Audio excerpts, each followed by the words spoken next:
Hi, I'm Madonna Guy, and this is The Natural Alternative. Welcome. Today, I'm honoured to have David Sheil back to the program. Welcome, David.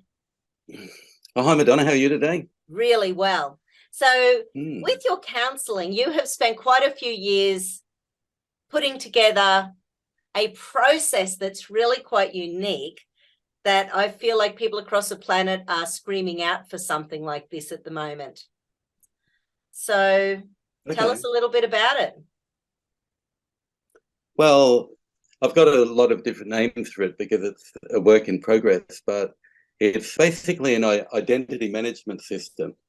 So it divides up our life into 4 standard areas so that you can discover and identify roles that you play in each one of those areas of life. And so the areas that I have are, they're combination areas because they're body, mind, heart, and soul. Beautiful. Or social, vocational, home, and spiritual or internal. So the social, so one's socio, physical, somatic, and so you combine the body with the social thing. And it's a bit complicated. But then the vocational is with the analytical and the mental and the, study. And home is your private life, where all things start. Yeah. Well, it's actually, home is like the incubator, isn't it? Everything starts there. And we move from home and go out into the world. And then the other area is spiritual or reflective in the internal space. And so by looking at those areas, because Carl Jung made a similar thing in his psychological types, which he says sensation, thinking, feeling, and intuition. Right. But I'd already developed this system because I studied counselling. I only finished last year and I've studied it since 2020. And I'd already developed this system before that as an artist, actually. My first degree was in art. And so I developed this as an artist. So what happens is when you work out your social areas, and social areas mean personas. Jung called them persona, but he kind of made it in mono, where I've made it quadraphonic, right? And Jung also says that all the best systems have a quaternity. They're divided into 4 sections. So his typology was in 4 sections. And he came up with the idea of persona, or the mask or presentation we take into the world, except he only used one thing, except really, if you look at it, there's really 4 main areas that we go out in life. And that's, we go out socially, we go to work, we live at home, and then we go to reflective spaces where we regenerate, which are often internal. Yeah, before you get started, can I just sort of ask you, if someone's out of balance, because obviously people are going to be thinking, okay, how does this interact with my life? What happens when we are not balanced and paying attention to these 4 areas of our life? So, do you know what I mean? So what happens when we're out of balance? Well, we need an example of that. So an example of that would be that, anyway, just before I go, so then when you've got those 4 areas, you look at the roles that we play in those areas. And so in each of those areas, we have social roles. Social roles are about being a citizen. Do you know what I mean? It's entertainment, it's social groups, it's when we go out in public, right? And just like vocational is when we're going to work or studying, they're vocational work institutions, right, or spaces. And then home is obvious. Home is where it's our private life and where we see our personal people. Family you mentioned before, but also other people. Some people come into our home. Some people we met out socially. You know what I mean? Your workmates you don't necessarily bring home. But then you'll also have a spiritual community where, even if you're an atheist, where you regenerate, and that might be through exercise or this or that, but there's so many ways in that. And one thing was that a lot of the other systems, like if you take something like cognitive behavioral therapy, they'll look at the behavior, which is the social aspect more or less, the feelings and thinking, except there's no space for spiritual, because they work out, when you are counselling with cognitive behavior therapy, you're working out where people have a misconstrual of the situation, which makes them act in a antisocial behaviour based on a self-belief. Right. But the problem with that system, it's mainly built on Freudian analysis, and Jung said that, Carl Jung, he said that those systems have been developed by people who don't care about people's deepest spiritual aspirations. Right. So he pointed out that there was a lack.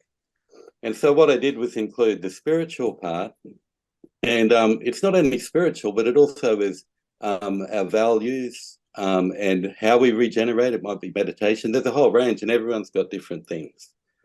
And so, because in a little bit we can pull up, we can pull up the identity map and we can describe it as we go. Yes. But it was important to include a spiritual part because many studies show that across the counselling area, the majority of people, between 70 and 80%, they experience healing with an improvement on their spiritual self-awareness or capacity.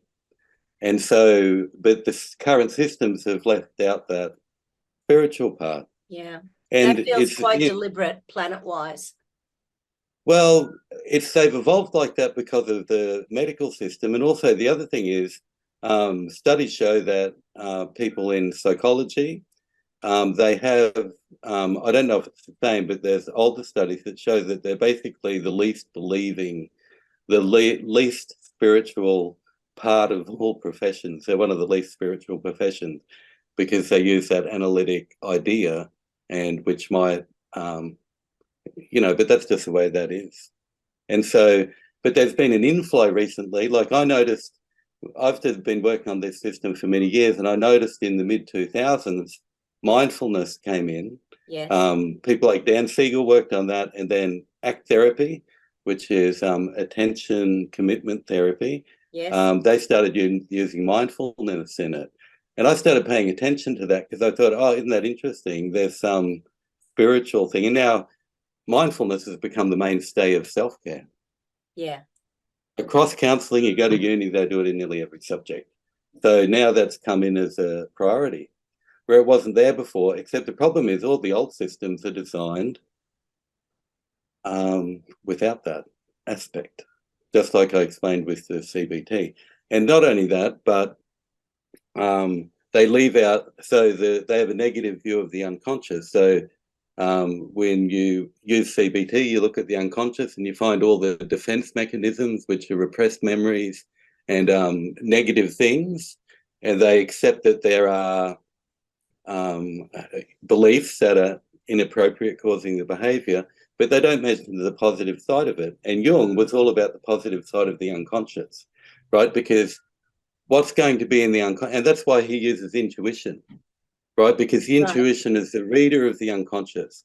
And Jung says that the unconscious is a creative thing, and it's like a womb, and the birthplace, and a birthplace of thoughts and forms, because the unconscious brings the intuition can read the unconscious.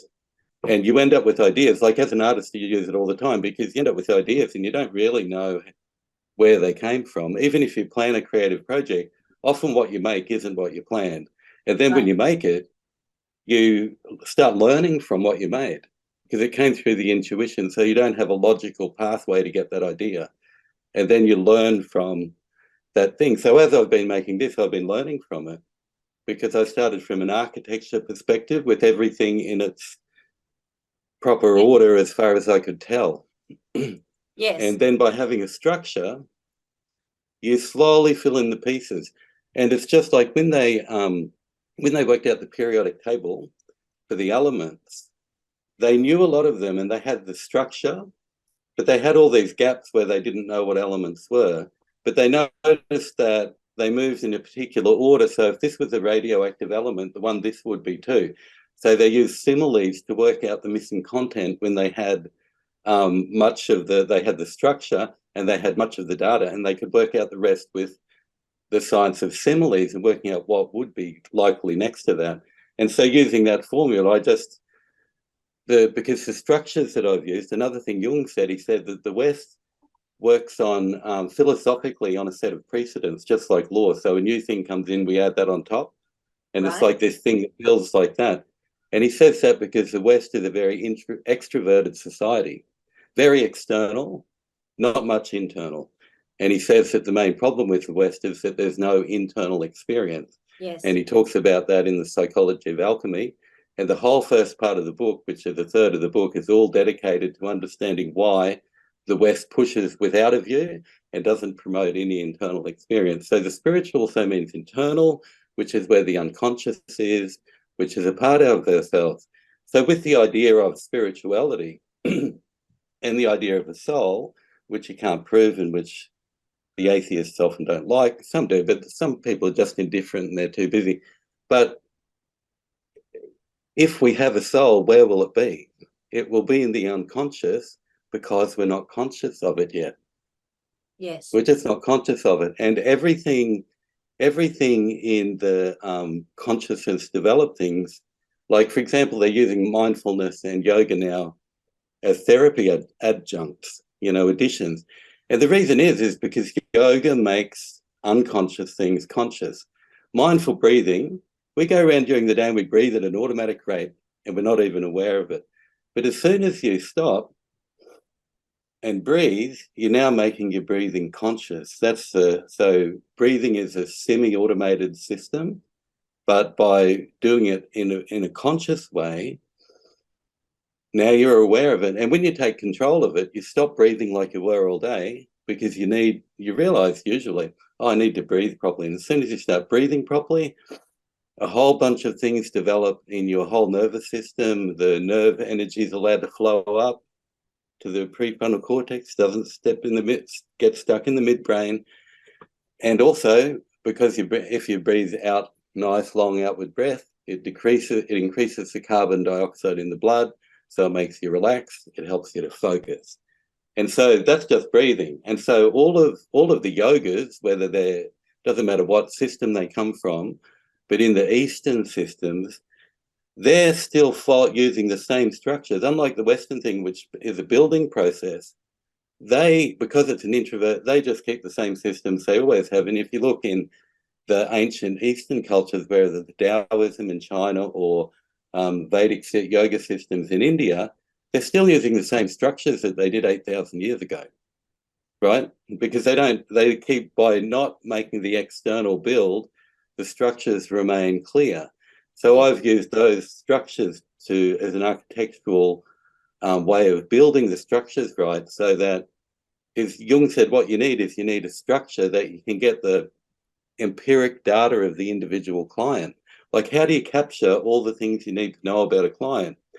And so what I've really made, it's the Nimbi mandala actually, to capture the individual content of each client.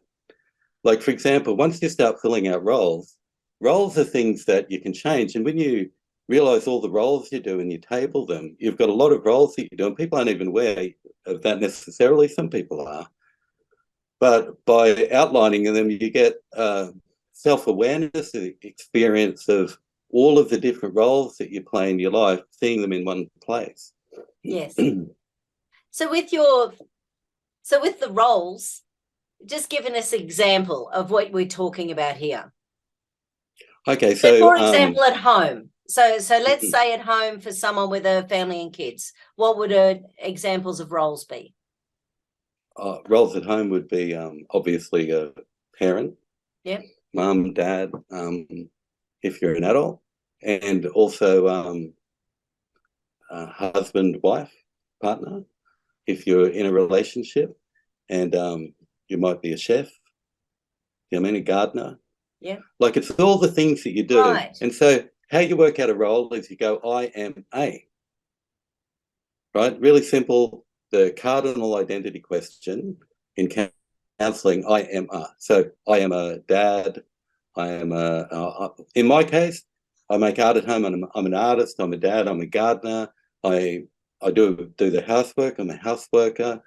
I'm an artist. So they're all things that I do at home. Lots of other things too. I'd have to have a look. And roles are hard to think even upon like husband, you know, that's multi-tiered as well.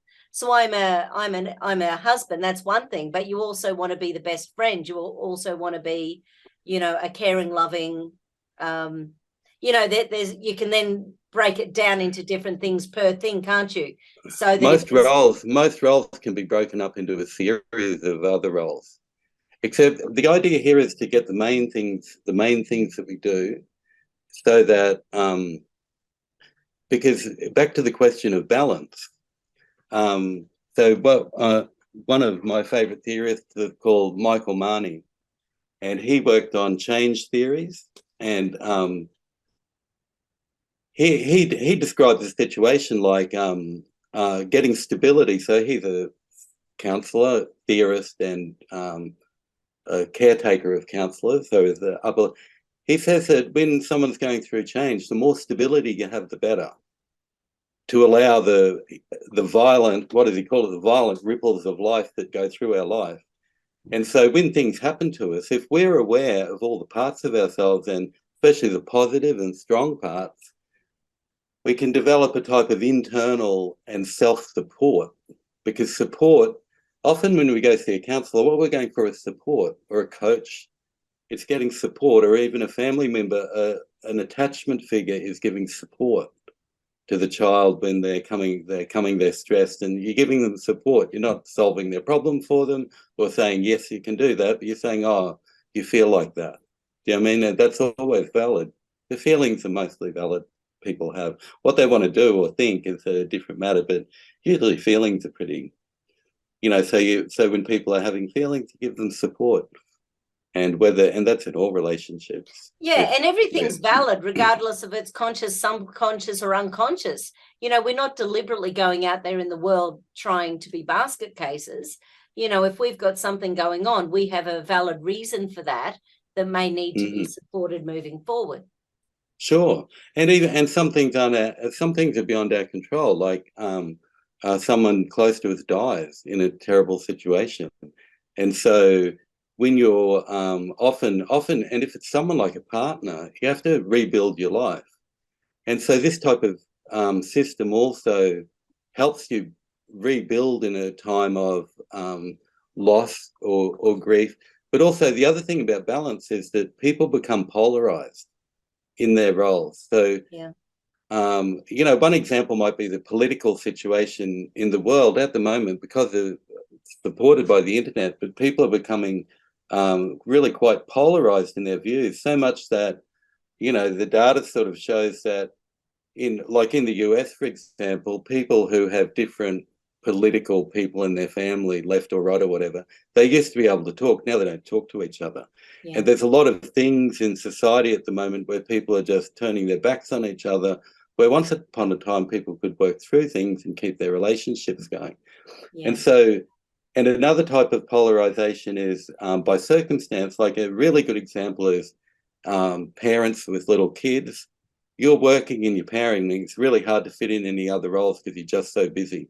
And both people are working and you've got kids. It's basically hard to find the other roles in your life that make you feel good. And that's out of necessity. That's not anybody's fault. That's just what it's like. What do you think the benefit is for the government creating that division? Because it feels very deliberate, the mainstream media and the government creating division in family. You know, government's coming out before Christmas saying don't spend time with anyone who isn't, you know, protecting, you know, grandma. You know, it's like there's a real deliberate, to me it feels, there's a real deliberate division going on. Does the government get anything out of keeping people divided, whether it's black, white, whether it's man, woman, whether or not it's, you know, race related, whether it's money issues, you know, it's sort of health stuff. You know, it feels like there's a massive division very deliberately, since 98% of media is owned by, you know, 2 corporations worldwide. So do you have a thought on that? Sure. So from there's a couple of things going on there that are important. One is momentum, right? Because we can see this, you can see that increasing over time, and you can see by some of the circumstances in the world, those things have been used to create more of that. Like, for example, when when the internet started monitoring people, we were told, oh, the government isn't watching. And then we find out that it's all, everything we do online is being recorded and stored by the companies who run them, and then they can pass that to the government.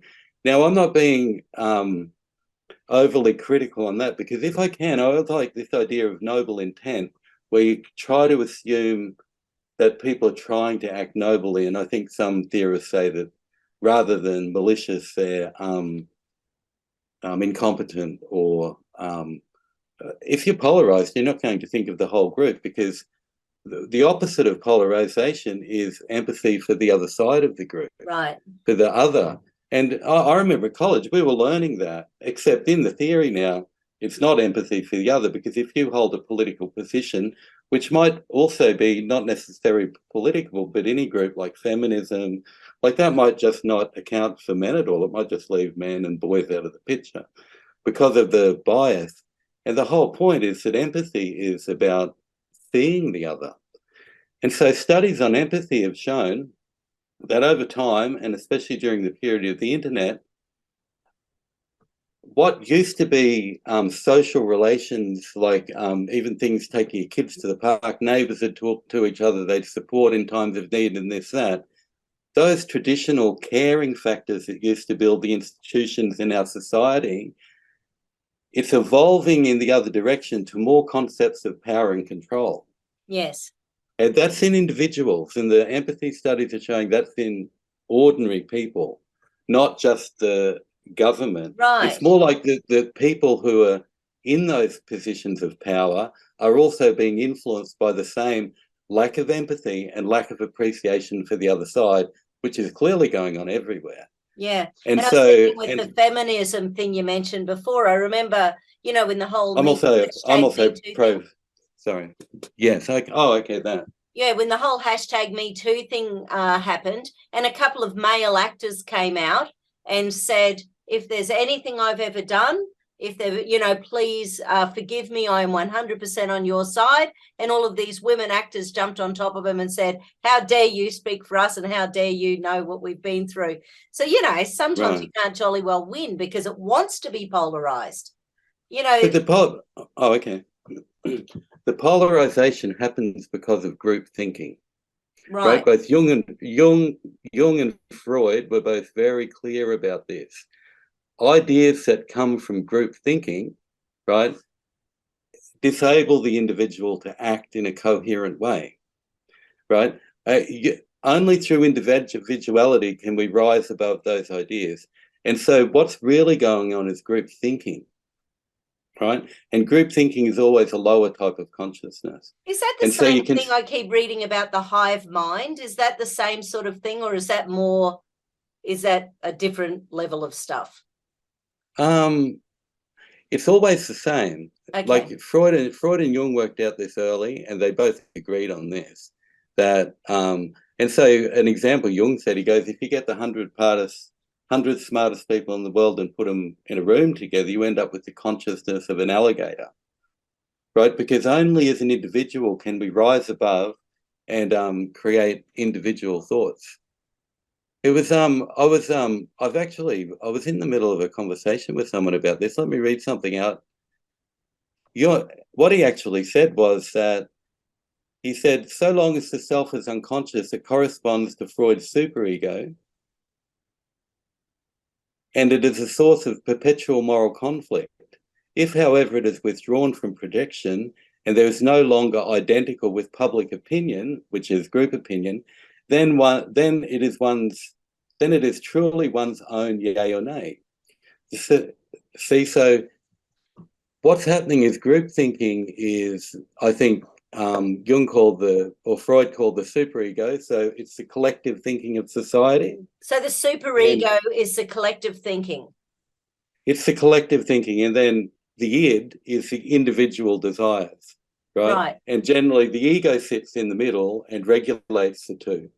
But if you can rise higher than the ego, that's above, because one's a social selfish interest and the other is an individual selfish interest, but there's a higher level you can get to that is individual, thoughtful, and compassionate. And that can't come from group thinking, because you can see by the polarization, and I certainly don't want to draw it to any particular group, like like feminism or whatever, the men's version of it. I have no doubt everything's driven by media and governments. But the two sides are polarized and not appreciating the other. And if people want to have soulmate relationships, like, you know, a better way to express, you know, a soulmate relationship, you really, if you've got contempt for the other, feminine or masculine, I mean, you're not going to do very well in relationships. So the empathy studies, more power and control are coming into things. And I believe that's coming from group thinking positions and not individual thinking positions. And so what the identity system does, it works out the extreme individual position for every individual. Because if you could we pull up the idea of the role map and we can describe it as we go? So it's getting to the individual equation, because it's not only we're one thing, but we're collective at the same time as multi-rolled, multi-storied beings. Okay, David, so here is your document. I've just finished this yesterday. Well, I wrote it a long time ago, but I made this presentation with the creative elements. And I recognise your little design there from when you were doing artistic designing work for people. I've had the same logo for 20 years. Yeah, beautiful. Okay, so heading down to the identities. Here we go. Right. We can make it talk us through this. Okay.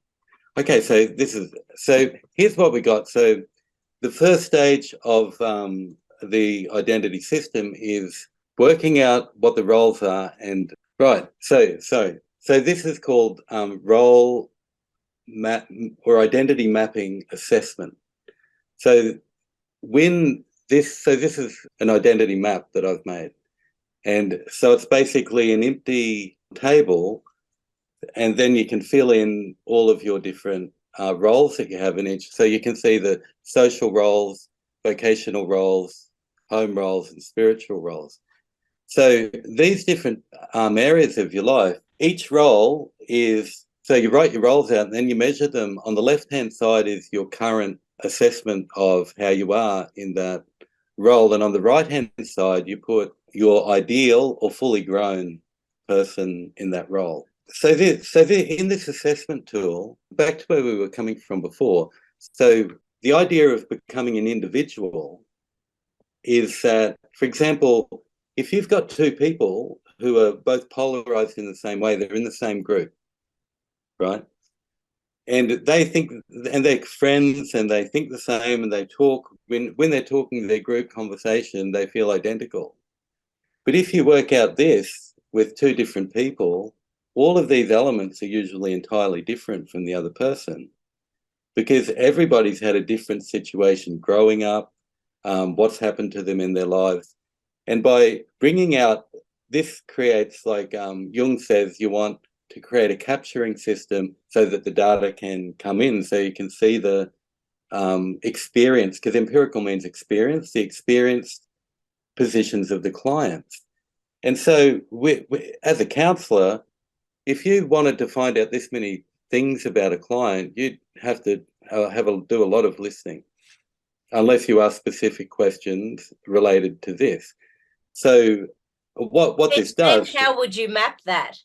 You know, I know when I'm taking notes, you know, with clients, that's right, isn't it? Got a big, long history. That doesn't come anywhere near being as neat and concise as something like this. And the other thing is, I've done counselling, I've done family counselling and cognitive behavioural therapy with mindfulness, is that you don't go home with anything. You only go home with what you can remember happened in the session. And because it's in a chilled space usually, your memories will be working better than usual because you're being nurtured. So, but except at the same time, I always, like when I did CBT, she gave me a lot of literature, so that was really good at homework. I like that. So I could, when I got the homework, I could kind of relate it to what we were doing. But you don't have you don't have a, because the other thing that happens with this, if you do this 6 months later, all the numbers are different. Yeah, absolutely. Just that So it also, consciousness, the no, consciousness of writing a list. Yeah. sure, except the thing is that doubles as a really good feedback tool. If you're seeing a client and you've got this, they show you this one from 6 months ago, and then 6 months, if they've been working on these roles with you, all their numbers will have changed, and then you can see feedback over time of the whole system. And so numbers that are like, just take the social one that we've got right here. Oh no, let's take the vocational one because everyone likes work. So what you've got here is, so in the first one, inflow, fun teacher. Okay, so the person who filled these out was an experienced teacher. And so, except what you're doing is that. So she feels like a 7, but she wants to be a 9. Right, at present, she feels like, well, that's self-assessment, which is a constructivist, it's an educational idea.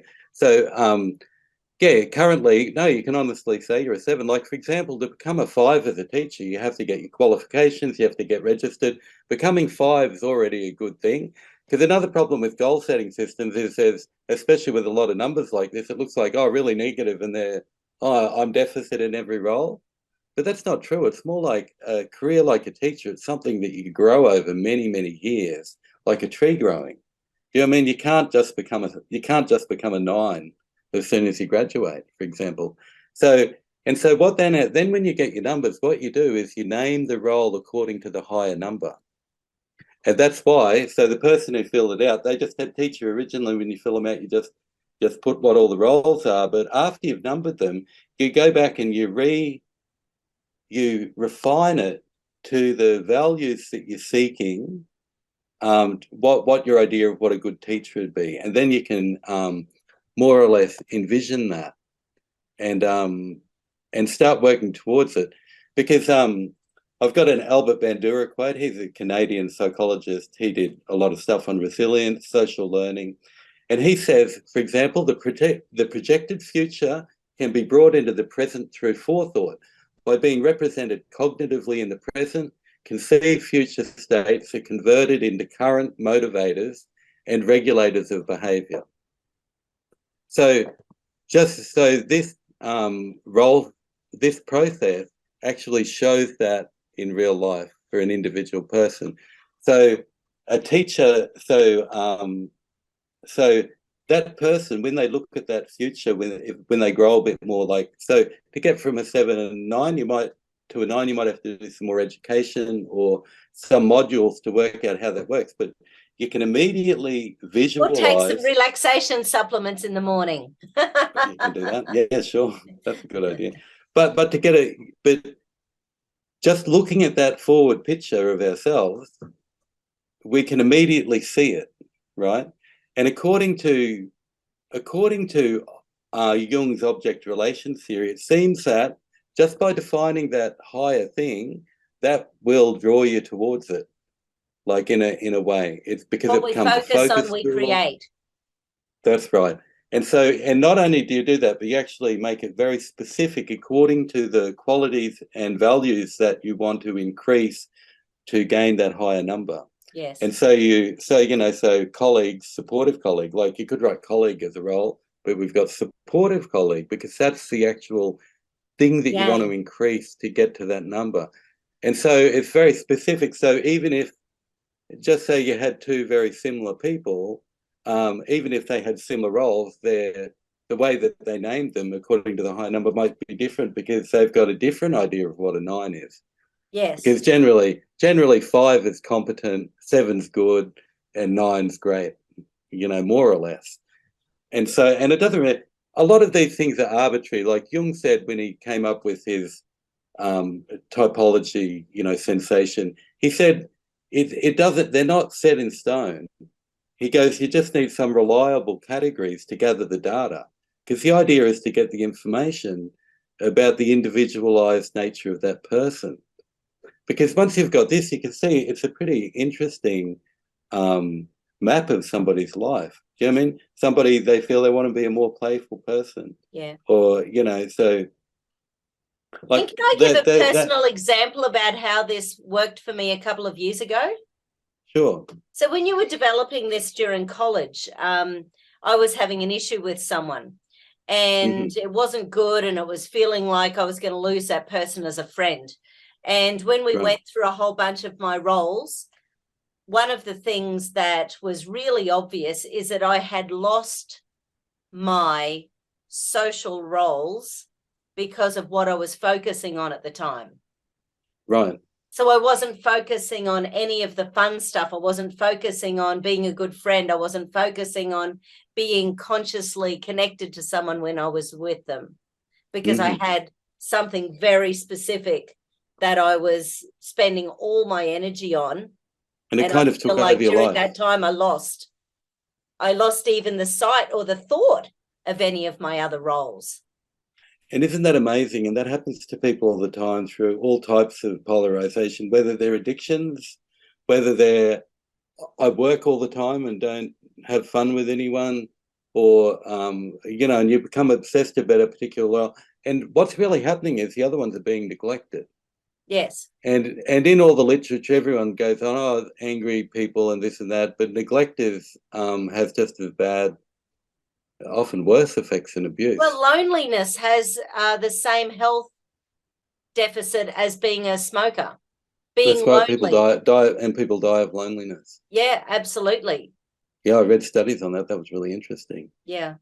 Yeah, and the other reason that it's another thing you can do this is because this keeps you on track, right? Because it's actually, we get so busy that we just forget. And so, but once you've got this, and, you know, if you put that on your wall, or, you know, you could make it really nice too, make up a nice chart. It's not a complex design. Do you know what I mean? It's just rows. And so it's really easy to make, and then you can put it, you know, somewhere nice on the wall and remind yourself. And then people make to-do lists. In this we have to-be lists, right? Because we want to be those parts of ourselves. We want to be, like in my case, I want to be an artist. You know what I mean? It doesn't matter what I need to do that sometimes. I need to play music sometimes. You know, I need to listen to me. You know, I'm a music listener. There's all these things that we want to be, but we forget. And a lot of things work like that in counselling. You go, you do it, but then you forget. And so it's like being able to remember all the parts of ourselves. It's very easy to remember to do them all, but then we can work on it. You can work on a couple, because the other thing is when you're going through change, often what your idea of what the change is doesn't end up what is going to actually change. Like, you'd know that from seeing clients. They come in with this problem, but it's really that. Yeah. And so with this, you can work, because they're all very small things, like when we're just thinking of ourselves as one big thing, everything, but when you break it down into little parts, you can, okay, I'll work on that one and that one and that one. They're my priority roles. I've got my role list, but these ones I'm focusing on. And then you can get support with a coach or a counsellor, or even someone you know, because the other thing is, this is really good for explaining what your life goals are.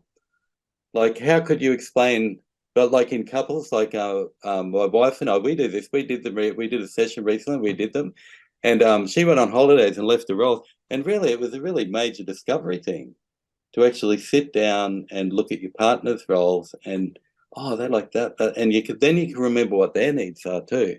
Yeah. So it's a really good communication tool to explain what your needs, what your desires, what your goal, because another thing is some of them might be, I'm a 6 and I'm happy being a 6. I was about to say that, because not everyone wants to change things either.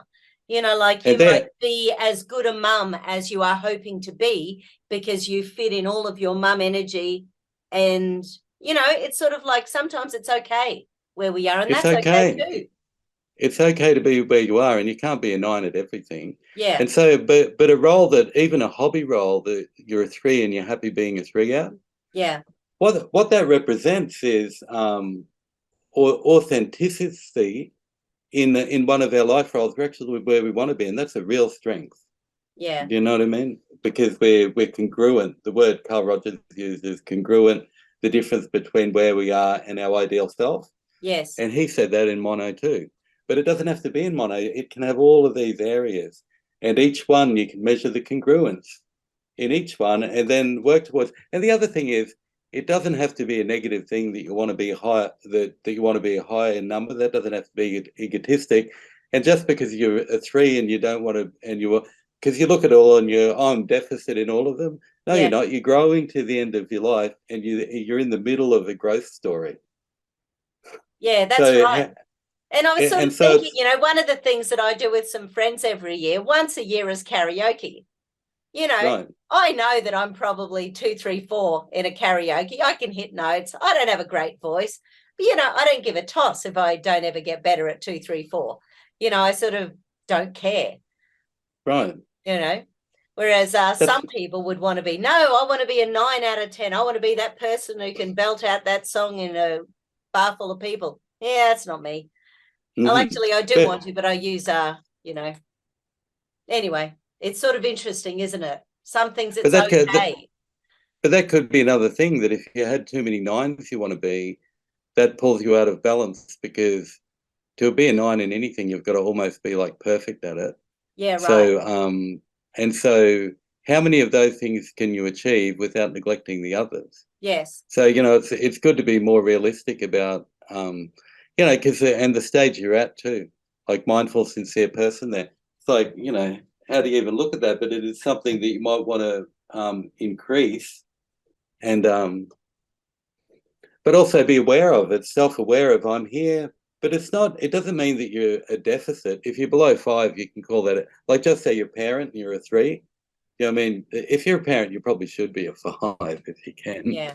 You know, conforming to the role, and just say you're an angry parent, then you might be a 3 because you can't come up to your own standards, your own moral or ethical. And someone might be a 3 because of a, you know, an injury or chronic fatigue, or, you know, some sort of damage, you know, of something that they've had no control over. So they might be in bed 16 hours a day, unable to focus and pay attention to their kids, and knowing that at the moment that's the best they've got, but they have to forgive themselves for that as well, you know, knowing that they want a 7 or an 8. And when you write it like this, it's really easy to explain it to somebody. Yeah. No, that's beautiful. And I do feel like there's been a push against spirituality on the planet the last, well, 20 years or something at least. And it's almost like mainstream media loves it when people aren't connecting with other people anymore. You know, Jacinda Ardern across the pond during COVID. Don't visit your neighbors. Don't speak to your neighbors. Don't go shopping. Don't connect with people. It's dangerous. And you just go, well, come on, guys. Telling people not to talk to each other was really strange. Yeah, we're humans. Yeah. That was. No, they said don't talk to your neighbors, like even across the fence. That's what was implied. It was pretty. And then and in Western Sydney, where they actually had drones over the top, people who were in their backyards actually had drones telling them to get inside. So they weren't even allowed outside. Anyway, you know, it's just crazy. Some of the rules had no common sense. It was more about control.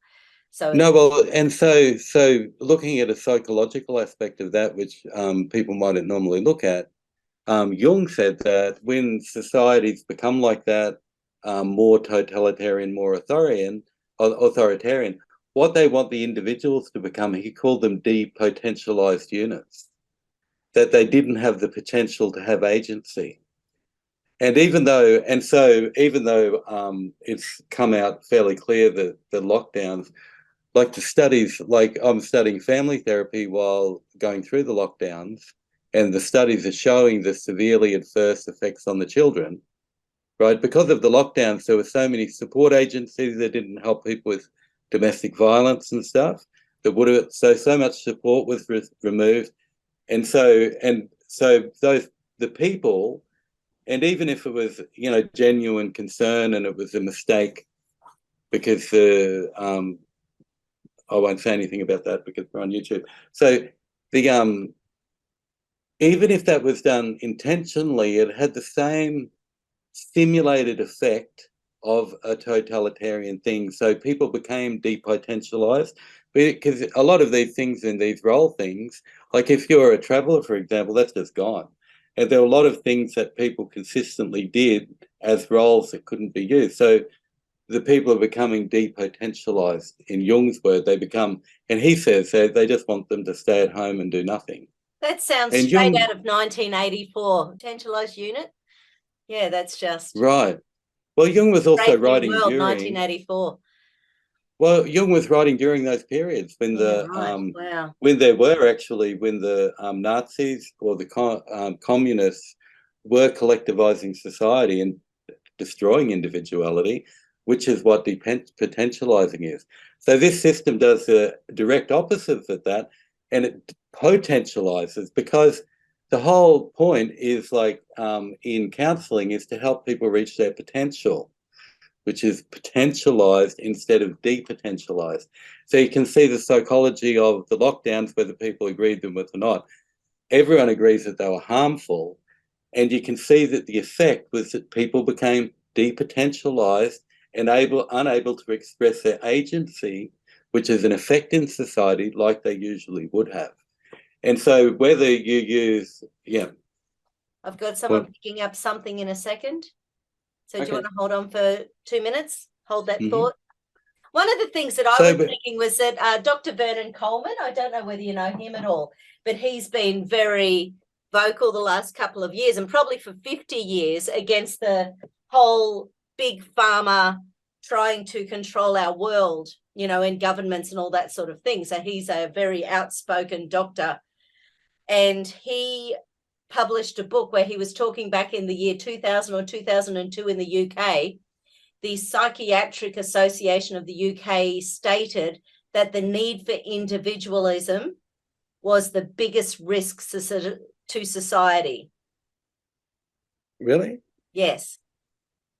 So all of the medications, and in the last, say, 5-10 years, regularly I get teenagers in my clinic who are going through something, and they're given that triple therapy: antidepressant, anti-anxiety, antipsychotic at the same time. These poor little brains that are, you know, doing all their teenage stuff, and they're given heavy duty medications that just, I know, it's just, they're well, they're amphetamines, some of them. Yeah, they're addictive. For ADHD. Yeah, of course they're addictive. And then after their prescription runs out, where do they get them? You know, the problem with that is it resolving the condition? No. Right? Or do you have to stay on drugs for your whole life? It does. And I'm not, and I'm a complementary practitioner, and as a counsellor, I work in between both schools of thought. And so, if that was the British Psychological Society, maybe psychiatric. Oh, that's strange. I was trying to find it before. I thought I highlighted it, but I've got about 5 of his books, so it might have been one of the other books. But anyway, the point of that is that the cure is the same. That if people are depotentialized, the goal is to potentialize them, which is to help them experience their potential. When you break it up into roles like this, you're looking at the potential of each role, right? Because that's what their potential is. It's our growth potential, as we can see it from now. And because if you go through some healing, just immediately after that, the numbers might change, because it's being able to, like Bandura thing before, just by picturing your potential, you start moving towards it immediately. And all the goal setting stuff, all the goal setting says that, it says, you know, like you said, where your mind goes, your energy flows. But also by naming them specifically like that and numbering them, it helps your memory. It also shows how many general steps, like, because when you've got them, you can see some have just got 1 step in between, but others have got 7 steps. So something with 7 steps is going to take a lot more than something with 1 step. Right. So it also shows mum is a 7 on the left and an 8 on the right. So this chick's pretty chilled, but she'd like to be a fraction more chilled. Just a bit. And so, whereas here, well-wisher is a 5 on the left and an 8 on the right. So there's something, you know, that she's really got to think about consciously to make, you know, what makes me a good well-wisher of a person. It's like, you know, I leave people's houses and, you know, I might have had a couple of cups of tea or coffee. And it's not until you know, and I'm not one of that, and this is awful, I'm not one of those people who thinks, oh, thanks, you know, thanks for that, David, awesome having a couple of cuppers with you. You know, I just don't think of that as a thank you, which is, you know, and other people come to my house and they leave and they're really, really grateful and thankful. And I think, doesn't everyone do this? Is that a thank you thing? Anyway, it's sort of funny, isn't it? Some things are just the problem is that there's a couple of things going on there. I was having a conversation with someone about that last night about social fluff. I can't remember what she called it. And we were talking about, you know, that first thing I said about Jung, where whether it's a conscious thing or not, a lot of people are just trying to fit into society, right? And they're learning the rules of the games, because if you don't fit in, you get treated so poorly. People are terrified of not fitting in with the superego. And so they just conform to what everyone else is doing. And Jung said they're also unconscious behaviors, because they're just copying. Everybody really copies each other about status and everything. And where that hasn't actually looked at their individual needs very well.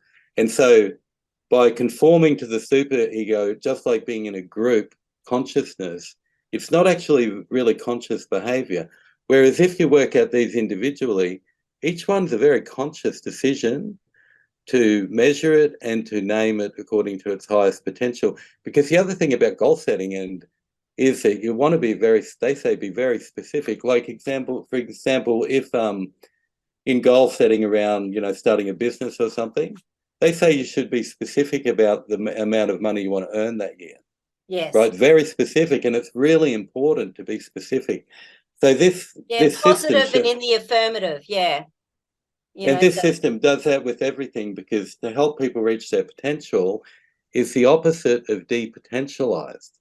And when you mentioned teenagers before, what happens with teenagers is that what's happening now is that teenagers are spending a lot of time online, and compared to what teenagers used to do, they're actually doing a lot less roles. Yeah. And the literature computers are very 2D. So unfortunately, because it's so focused, whether or not it's a phone, whether or not it's a device, whether or not it's a computer, it's all very 2D. There's no peripheral there. So then we're losing all of that energy in the brain that is not up and running, because they're not running and jumping and climbing trees and going for a swim and going for a bushwalk and, you know, not doing all the things that people our age did as kids. They're just not doing them. So the computers, the internet, even though I'm really positive about technology as a rule, and with kids using it too, I don't have the, you know, they call it screen, and I kind of go, no, it's a pretty nice resource. I mean, because it's a little bit like when you do drug assessment. Some of the theorists point out that everybody forgets that when they tell them that they should just give it up, and for a start, if you just give up alcohol, you might go into seizures. But they forget that it has a twofold thing happening. One, it's giving people pleasure, and the other is relieving pain. So what are you going to replace it if you take it away? And the same thing with the internet. It's giving them pleasure and it's taking away pain. The pain of being bored as a teenager, and it's giving them a dopamine hit. Yeah. But the problem is it's reducing the roll number. And so this would be a very good program for teenagers to help them develop life roles, because the more roles, like all of the roles that you do out socially, like kids go to school, so they do have a bunch of roles going. They're spending a third of their day actually doing a good thing. And there's lots of roles going, so that's fine. The problem, this happens in the home roles. And the more roles you have, the more you integrate, you learn, because you can integrate off the mentors you have as you go, because you see how they do things and you just learn it through social learning. Because another thing that we do, like Albert Bandura talks about social learning, where it's almost like we learn in the environment through osmosis. Because his original tests were with the Bobo doll, you know, that funny shaped doll, and they'd take little kids in who were 2 or 3, and they'd watch an adult hitting the Bobo doll, and then the kids would start hitting it. Like there's that level of social learning going on with everything. And so with our family environment, if the parents are just watching TV all the time, well, why shouldn't I? Yeah. Because that's how you switch off, because a lot of people spend a lot of time watching whatever it is, Netflix or whatever they're into. This little Bobo doll, is this what you're talking about? Can you see that? That's the one. Yeah, see the little kid with the hitting the Bobo doll? Yeah, right. Because he just seen an adult doing it. They just watched the adults and then they just started doing it. So environments where there's dysregulated behaviour by the adults, the kids are just going to learn it. They learn the attitudes and everything through social learning. You don't have to train your kids. If you're like a crappy parent who yells all the time and this and that, or you're manipulative, it doesn't matter what it is. It's pretty hard to stop the kids being like that if you're like a dishonest person or a immoral person. They're just and that's how generational patterns, they kind of come down through that osmosis effect, and you can see it in kids where they've had trauma, that a lot of the behaviours are just, and attitudes are just copied. Really. Yes. Of course, depending on the amount of resilience you have, depends whether you're influenced by that too. And I can imagine that this process actually builds resilience. Like we I hope so. I hope so. Yeah. Because just by my hubby was chatting on the weekend and he was sort of thinking, because he grew up in a household, there wasn't a lot of money. The dad, took off and stole everything when he was like 10, and grew up with one of his best friends. And the best friends had little motorbikes, had shotguns, had lots of dogs and birds and just lots of experience. They had big trampolines. And so he was sort of saying on the weekend that he thinks all those experiences on the farm allowed him to have like an innate sense of confidence.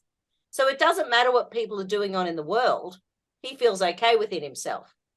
He's warm on the inside.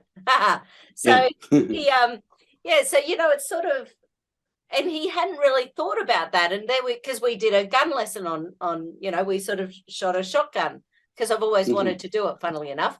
Anyway, so we did it.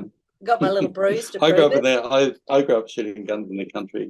Yeah, right. Fun. Yeah, so it was one of those things. I've wanted to do it since I went to Vietnam when they had the there was some sort of rifle that you could pay $5 and shoot it. And because of the people on the bus who were very anti doing it, I didn't choose to do it, and I felt ripped off ever since. So anyway, we right. You didn't fit into the social norm of the super ego. I self-censored. And I'm so annoyed at myself for self-censoring that. I've felt regretful ever since. And I think that's... Well, Jung says people are terrified of the group and they'll self-censor and they'll not do things just because they don't want to be pointed out as different. Did you see the interview with Neil deGrasse Tyson last week or the week before? I can't remember who it was with, some guy with 3 names. And Patrick Ben David. That was it. And you heard his comment about... I heard it.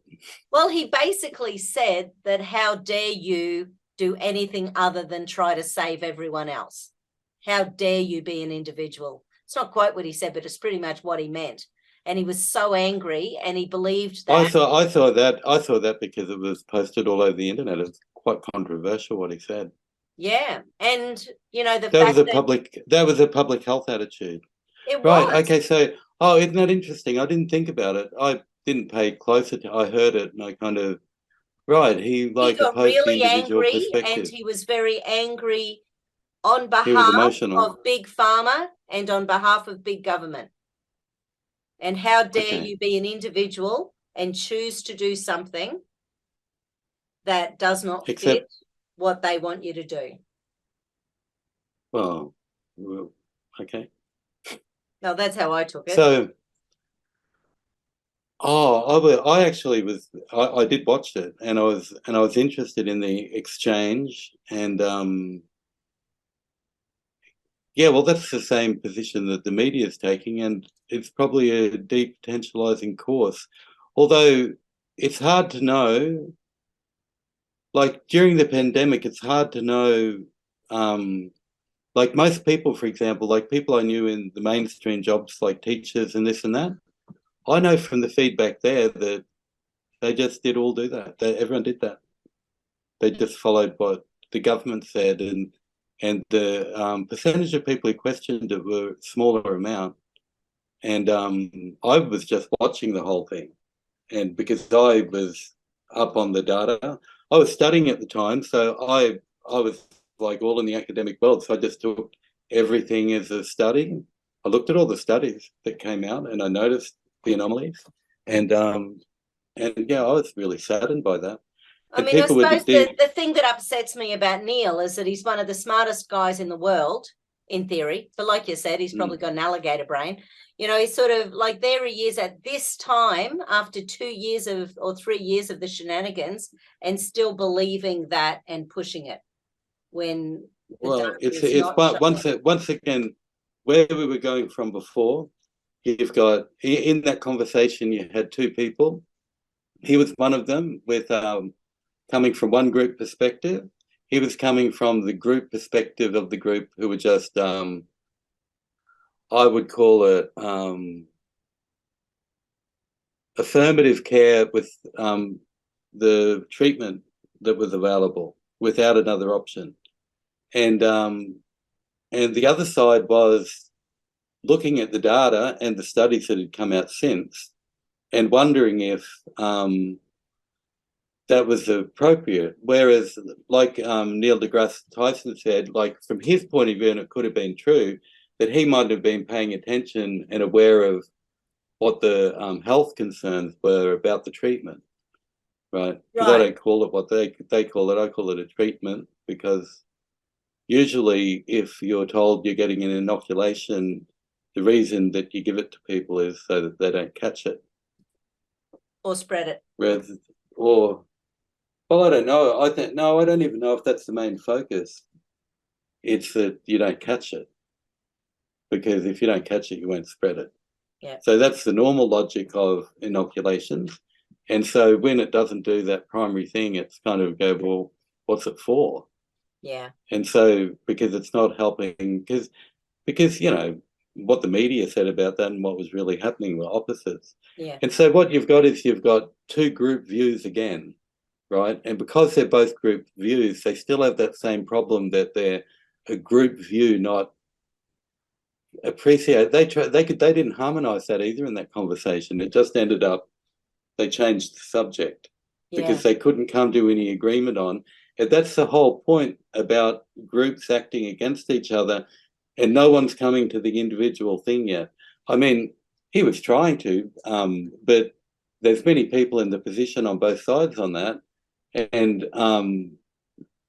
when you look at the data, I mean, that guy, he's a businessman, and they look at the figures from the insurance, because that's how you can tell what really happened. Is that Ed Dowd? Ed Dowd? No, is that who you're talking about there? No, it's Patrick Ben David. Oh, okay, because Ed Dowd has just written a book as well. Right. But I'm not, for me as a counsellor, I don't get too involved in the medical side of things. I just watch what people go through psychologically. And in this idea, you've got two groups opposing each other without anybody coming to an individual situation where they can get understanding of the other side. Yes. Which is always how you come to a balanced position in yourself. Yeah. Like I try to sit in the complementary position as much as possible, because I have with everything, because some people are different and they just won't ever see it from the other side because of the way they grew up, how they've learned, and this and that, and especially when you're dealing with complex science, like you know, I've studied science, and I listen to experts talking about it, and I try to put it together in a picture, but I don't know anything about biology or geometry very much at all. So it's pretty hard for me to and so I sit there and I listen to what people who are qualified say. Yeah. And when they have some concerns, I go, oh, they're concerned. Yeah. That's a problem, because they actually know what they're talking about. Yeah. And it's a whole follow the money. Who's being paid by the money makers? You know, do you live? It's challenging. But so the difficulty I have with this type of polarized debate, because it's not the only subject. like with the health regulations from the last 3 years. It's not the only subject that's polarized in the world. So I see it as a general problem that people aren't understanding the other. And when you've got groups of people not understanding the other and they start hitting fanatical points of view. Yeah. Because the whole point in balancing opposites is to get a middle understanding. But when two people are fighting, it pushes the rhetoric up to almost hatred. And I've seen that. I mean, one of the sad things that I saw during the pandemic was that people in their own families started really getting upset at each other. Yeah. And a lot of people were just making decisions what they were doing just because of their job. I mean, because I know people who took the medication against their will and they got hurt, and that's really sad. And that's happened in my personal life. So I'm very concerned about what people did do and what people forced people to do. Yeah. But I think the thing about being health practitioners, when you do end up spending an hour or two with people when they're coming in to see you, you end up having a lot of time to chat to individuals, unlike a doctor who spends 5 to 8 minutes. That's a totally different thing. So when you actually do start getting into all sorts of things, you find lots of. Well, the problem with that type of method in counselling is that when you're counselling people, you actually want them to harness their own values. You don't want to tell them what to do. And when they've got a mandate, it's got nothing to do with their values, unless their values are completely fitting into the public. What was the medical Tyson complex? No, he was calling it the public health recommendations. Yeah, public health. Yeah, there's a word he used. Yeah, and whatever that is, it's like we hope that that's something. Right. But it comes a time when if that trust is broken down between people and the public health, and then you find out later on that some of the things they're saying weren't, you've got a difficult position as a counsellor in this, because some people by their, because this has to do with the accrediting boards too, some accrediting boards and some professionals are being told what they have to say about it. And that is different to, so if I'm counselling somebody, if they're feeling something about something, I have to validate their feeling usually. Yeah. And they might have some cognitive thing, except if the people around you are sick from the so-called safe treatment, I can't say, oh, you just should put up with that because we're all doing it, which is what DeGrasse Tyson was saying. Oh, you should just put up with that. Yeah, that was he really said, I just found it. He said, you signed a public health contract.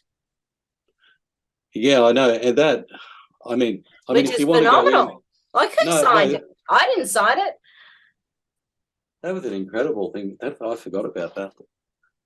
Nobody signed anything. And there is there's an assumed social contract, except it's not, we don't have to look too far back in history where, like when Jung was talking about depotentialized people with totalitarian states, they emerge by themselves, and they all have the same parameters when they happen. And so, because I remember when I was studying art, we made a film about because there was the whole terrorism thing. It was a new reason for looking into everybody's lives, and it was at the beginning of the internet. So it was like, oh, we can record everything's doing on the internet, whereas before it was free. And so the people who remember when it was free, there's some sort of depression that comes from that. Like the people who remember before 2020 and what that was like, they can't do that anymore. Yeah. Like there's a whole bunch of things that can't be done anymore. And so there's a type of anxiety, type of depression that goes with that. And so the poor young people, what are they going to think? Like what sort of world so the teenagers again, the adolescents. Oh, and I think about, they're the ones who are going to pay for all this. Little human beings who are just going to go into a totalitarian future.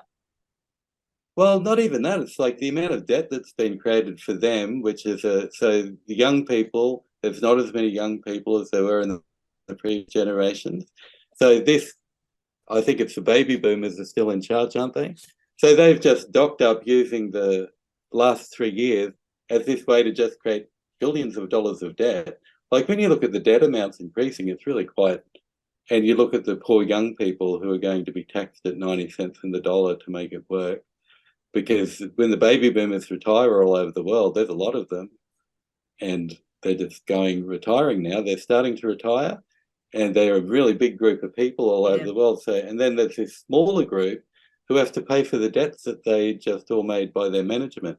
And I mean, that's just dollars and cents stuff. That's not even being whingy or anything. That's no, but it's going to really impact. We know that mental health is affected by money.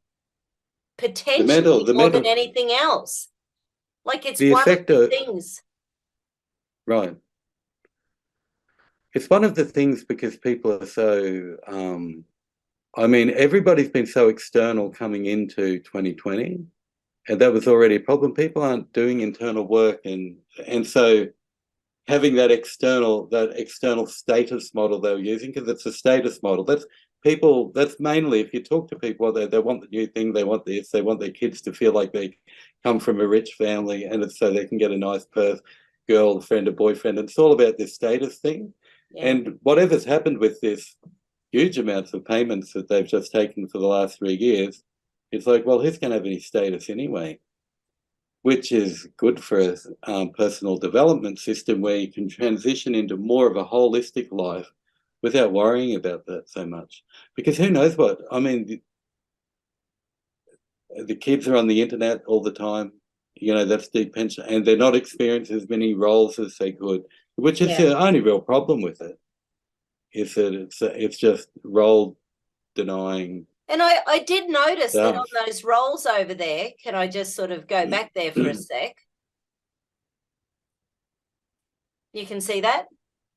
Yep. So on the roles, what isn't there is things like, like these are all very one-on-one, close, it's not like travel to 27 countries. It's not like, have a big car. It's not like, it's not those big external. Oh, but this is one person. Someone who's a traveller would be putting traveller in the social role. But you know what I mean? Like this right. is someone that whatever happens worldwide, this can still happen within someone's life. And because there's big rules going on worldwide with all sorts of shenanigans, then who knows, we might need to be quite insular if some rules end up getting passed over the next few years. So it's nice to have a whole bunch of roles that allow us to be happy now, here, with me, with you, so things that we can actually do that don't require big external stuff. Well, I've got no problem with the external stuff. It's just that so this is an antidote to a lot of things. It's an antidote to polarization. It's an antidote to, because when people just work all the time and don't do anything else, they end up with they just watch TV. They don't think. They drink too much, they smoke too much, they watch too much TV. They don't think about, like hobbies and things, it just, you're so buggered by the end of the day, paying your bills, you don't have energy to do anything else. And this reminds us that we are more than just a 2D human. They're also possibly a list of, that's right, isn't it? Yeah, it's a holistic way of seeing things. But they're also all of these things because you've elected themselves. The other thing about all of this is it's all chosen by the client. A lot of personality and identity systems, when you see them laid out, they're prescribed. Like, for example, I was reading one and it talked about identity, and the only thing it said identity was all about gender and sexuality. But identity is the whole person.